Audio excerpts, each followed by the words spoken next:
Hello, and welcome to Cleveland Conversations. My name is Rob Whitbread, and it's my pleasure to be your host for this episode. What makes a great city? What makes a great neighborhood? Now, there's certainly many ways to answer this question, but when you dig deeper, a critical element is a sense of community pride, oftentimes which is driven by the cultural substance of an area. And when you dig deeper still, you almost always find some real entrepreneurial, creative, and visionary persons who are driving a lot of this. And it is my pleasure to welcome to Cleveland Conversations one such person today, Cindy Barber. Cindy has been a journalist, a band manager, an entrepreneur, a driving force behind the Waterloo Arts District in the Collingwood neighborhood of Cleveland, among a whole lot of other things. So welcome, Cindy. Thank you. Thank you. And perhaps many of you know Cindy as the co-founder of Beachland Ballroom with her partner Mark Letty in the Waterloo Arts District. So for those of you who have not been there, it's a marvelous repurposing of an old Croatian hall. So let's start there. And can you talk about why you chose Collingwood, why you chose that site? What was it about that motivated you to approach that? Well, I mean, that neighborhood, North Collingwood is my neighborhood. I mean, I moved to North Collingwood in 1986, I think. I was a journalist with the Cleveland Free Times and an editor in the 90s. And that industry, as you probably know, sort of fell apart, and it was a consolidation process. A lot of alternative news weeklies were purchased by chains, newspaper chains. So the Free Times was in the downward spiral, and I parted ways with them in 1998 and was trying to figure out, okay, now what do I do? I was offered a job in Pittsburgh, but I really did not want to leave Cleveland because I'm such a loyal Clevelander. And I looked around at my neighborhood and saw the decline. You know, when I had first moved there, there were a lot of ethnic spots, cool spots. You know, we would go polka dancing on the weekends with my music friends because a lot of the Ubu people were living there at the time, but it was sort of falling apart. The older ethnic people were moving out. There was some blockbusting going on. People were putting flyers saying, "Get out now, sell your house now." So I decided I needed to create a destination location to try to sort of help stabilize the neighborhood. So the Croatian hall was for sale, and we put together a little plan. Although it was very difficult to do this because the powers that be, the bankers, did not want us to start a venue so far away from downtown Cleveland. And we were highly discouraged from doing it. But we couldn't have afforded to do something in the flats at the time, and found a community reinvestment advocate, Bob Hudacek at Key Bank, who got my loan through finally. Mm-hmm. And what are some of the other businesses that are around Beachland, both that have been there for over 100 years or more, and those that have just recently? Well, there really aren't that many that are there for the long haul. Riedell's Sausage Shop is right down at the end of the street, and I've been there, yeah. And a much loved. I mean, people send Riedell's sausage packages to their relatives at Christmas all the time, and we use their product at the Beachland. So that's the longest one. And Max Locksmith is across the street. But mostly it's new businesses and nonprofits. I mean, the Waterloo Arts is the anchor nonprofit in the middle of the district, and Praxis is a Fiber Arts is down at the end of the street, both of whom are really key. We've got the Boardwalk, we've got Millard Fillmore Presidential Library. We have a lot of little small shops, and Doinks Burgers is right at the corner now. A lot of entrepreneurial stuff is finally starting. I thought 25 years ago, oh yeah, we'll create this place and it'll be like Coventry in like a couple of years. That really hasn't been the case. It's been a long struggle. And congratulations on the accomplishments. I mean, obviously, the Waterloo Area Arts District is very, very important to you. So I'm going to ask you about a couple of the festivals and events there. First of all, talk about the artistic community, the galleries, how that's driven some of the renewal of the area. Right. Well, in the early 2000s, I mean, we founded the Beachland in March of 2000. And a friend of mine, Sarah Gyorky, had moved back from Chicago and started a little coffee shop. And a lot of the artists in the communities would come to that coffee shop. And there were a few vacant buildings at the time. And some of the artists, along with Sarah, organized to do sort of a Christmas bazaar. And those early pioneers kind of came together and started the nonprofit Waterloo Arts. So Waterloo Arts grew, I think in 2002, we did the first festival in the Beachland parking lot, very, very small.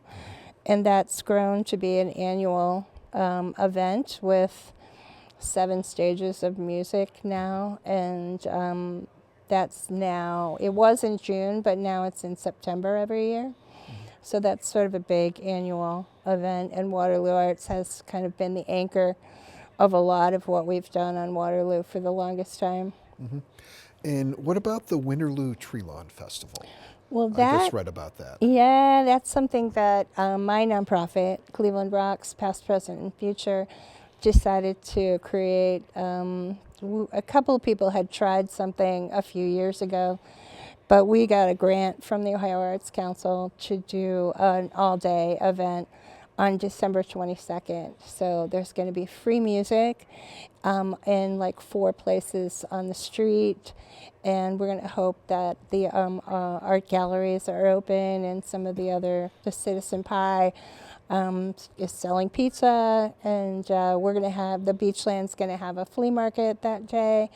So it'll be a festive, we're going to have a parade down the street with Austin Walking Cane, going to the tree lawn to finish up with the Ohio City Singers. Excellent, excellent.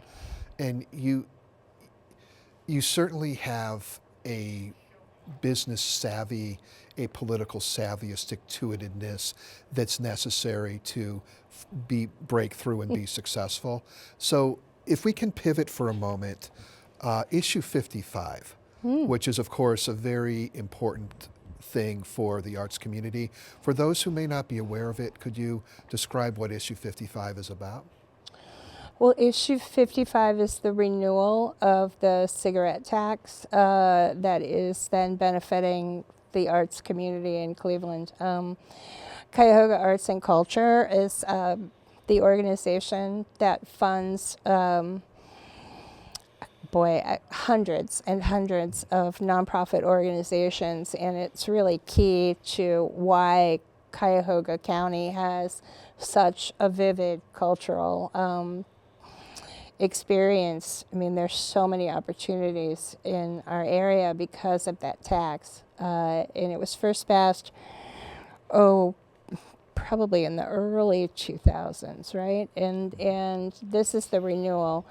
It's kind of, people are not smoking cigarettes as much anymore, which is probably good for everyone, right? But so they raised the amount of the tax this year, so hopefully there will be more.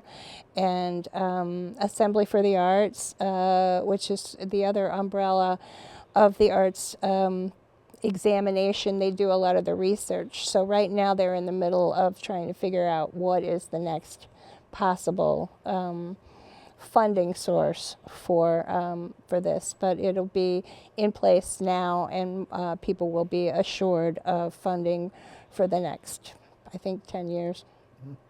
Now, can you, just to help our, help viewers understand how important this is, what's a specific project that you were directly involved with that benefited from funding from this, or what are some others that you're aware of? Well, we've been getting funding from Cuyahoga Arts and Culture for my nonprofit, Cleveland Rocks, Past, Present, and Future, to do a series of concerts on Waterloo. So Waterloo makes music. When Waterloo got a streetscape, we built a pocket park in the middle of the district, and we put a stage in there, but there was no funding to put anything on the stage. So I took the initiative to try to write a grant and establish a summer series. So the first Friday of the month is our Walk All Over Waterloo, and Cleveland Rocks is able to put on a free concert for everybody during that first Friday during the good summer months. And we've expanded it now to go inside also. So we're doing it on different stages and in different, retail spaces, which is part of what Winterloo is, to sort of expand it into the winter series. Excellent. And what role did you play in getting this renewed? Well, everybody that was getting funding from Cuyahoga Arts and Culture was asked to help, but there was but Jeff Rusnick, who is the consultant, actually came into the Beachland and shot a really great video for musicians. It was Mikey Silas and Austin Walking Cane and Maura Rogers, who's on my team at Cleveland Rocks, but they did a really fun promotion that is a musical, like issue 55. Mm-hmm. And you've mentioned one of your current initiatives, which is the Cleveland Rocks Past, Present, and Future, and you're the executive director and founder of that. Founded in 2012? 2012. Congratulations. Right. That's a great run for any nonprofit. So what is the mission? What is the purpose of Cleveland Rocks? Well, I decided to start a nonprofit for popular culture music around that time, partially because we were losing some of our music icons, like Jane Scott had just passed away, and my really dear friend Stu Popovich Sr., who worked for Columbia Records and started out in Cleveland, but started Cleveland International Records, and the Meatloaf release, which is one of still the top selling records of all time, came out of Cleveland, and he had all these stories, but we were losing people. So part of my mission, and the reason I made it Past, Present, and Future, is to try to tell the stories of the past, which hopefully gives inspiration to people to really make Cleveland a music city again. Because when I was growing up, we were the top record selling market in the country. We were breaking artists out of Cleveland because the radio here was so strong with WMMS, and Henry LeConte was running the Agora, and there were the Upbeat show on Channel 5 was being syndicated and distributed across the country. So all of these breakout artists were coming to Cleveland. And I still feel right now that we have, so that's part of the future, right? And we have all of these amazing artists that are still coming out of Cleveland. We just did a music census that revealed that we have 15,000 events a year, and that's very comparable to what New Orleans has, some other cities that are more well known for their music community. And we just have a mission right now to kind of get that word out and make sure that people are traveling and coming to Cleveland because of our music. Mm-hmm. Yeah, and I took the liberty of reading your website on your Cleveland Rocks Foundation, and it emphasizes generating more support for local music and those who make it. What are some of these challenges that local musicians are facing? Well, the The gig economy is obviously a difficult one. You're not getting your taxes taken out. You're getting cash, and sometimes it's not even being documented and then you may have a hard time buying a house because you haven't filled out the proper paperwork. So we're trying to help people figure out how to be more of a business, how to create an LLC, how to register their songs, and make sure that they sign up for ASCAP or BMI, and then sending in their set lists, where even if they're playing local, because then they can get their royalty check resent to them, right? That oftentimes venues like the Beachland or the Happy Dog or the Grog Shop have to pay fees to BMI and ASCAP, and if you're a local band, we want you to get that money back, because otherwise it's going to go to the Michael Jackson estate. They have an algorithm. If you don't file, it's going to go to the top people. So we're trying to do workshops that help people understand that you want to be a business. You want to try to figure out how to make a living, and you can in this town. Mm-hmm. And when you're talking about like even getting medical insurance, sometimes there's I sense, and you can speak to this better than me, that because it's a creative, enjoyable endeavor for most people, that they lose track that these are folks that have bills to pay, have responsibilities, and the like. True, and that's part of what we're trying to do is help people get health insurance, and also mental health care. One of the things that came out of the census is, and we had almost 3,000 responses of musicians, which was the second highest response rate behind Nashville. Wow. So we have a lot of musicians here that could benefit from additional services, and not only health care, but mental health care. Because during COVID, one of the things that we realized was that creative individuals, when they're isolated and they're not part of a community, tend to find depression and isolation catch up with them, and it results in suicide. We lost a lot of individuals to suicide over COVID, and we're trying to really work on that very consciously. We're doing a workshop with Dr. Will Washington. He's a musician. He was in Morning of Black Star, and he is the lead person in Deland Brass Band. But he's got his PhD in mental health, and he's putting a whole program together for us. That's tremendous. And I'm sure you've spoken very eloquently about the musicians. But then you've got, the Beachland, you've got the Agora, you've got the Winchester, you've got the Grog Shop, you've got the music. I mean, it just goes on and on. What are some of the difficulties that the owners of these establishments are facing? Right? I mean, when COVID happened, you weren't able to run the business, right? Yeah. Right, and we were, Sean Watterson, who owns the Happy Dog, has been really active with me on trying to figure some of those things out. When COVID happened and everybody had to shut down, we all jumped on calls together, and nationally. So the National Independent Venue Association grew out of a few Zoom calls that the Marauder group out of New York put together. So oftentimes there were 3,000 venues from across the country talking about what were we going to do. And that's how the Shuttered Venues Act grew.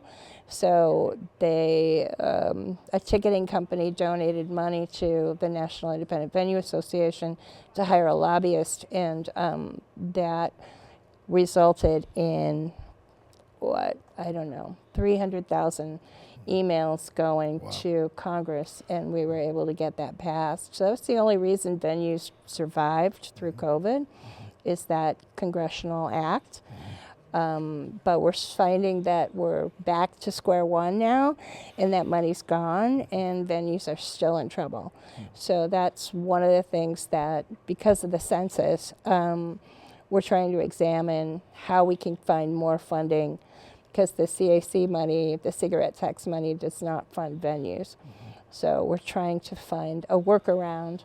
We're working with Senator Kent Smith, who's a big music fan, and State Rep Jamie Callender, who is trying to do legislation at the state level to get rebates given to proper music venues.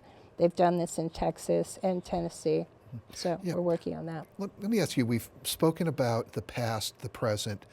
I know you have a fascinating project, which I would like to give you the opportunity to speak to our audience about. Well, speaking of Kent Smith, Senator Kent Smith, he was able to, we put a proposal in, and he was able to help us get into the state budget. So Cleveland Rocks, past, present, and future, started this visionary project pre-COVID, and obviously we got shut down and sidetracked for a few years, but it's called the Northeast Ohio Music Art Development Music Hub. So the vision is to try to create a black box space next to the Beachland in a building that the nonprofit owns, and to develop a workforce development, work with CSU and what you're trying to do here, and potentially Tri-C, so that we can help create content development for local original music people, and do that with audio and video workforce development, so that we can give people access to a space to do their content development. That's fascinating.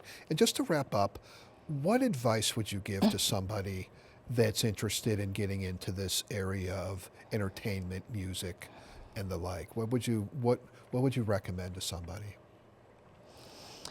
You have to have determination, and you have to keep doing it. I mean, I think that people who love music and love creating music should just feel the need to do it and find a space to do it, and collaborate. I mean, you know, putting a band together is sometimes hard, but we have an incubator program, so we give people $2,000 loans, and then we work with them all year and give them advice. So just an example, a young girl, Claire, Fearing, turned out to be like this amazing singer-songwriter, writing really emotional songs.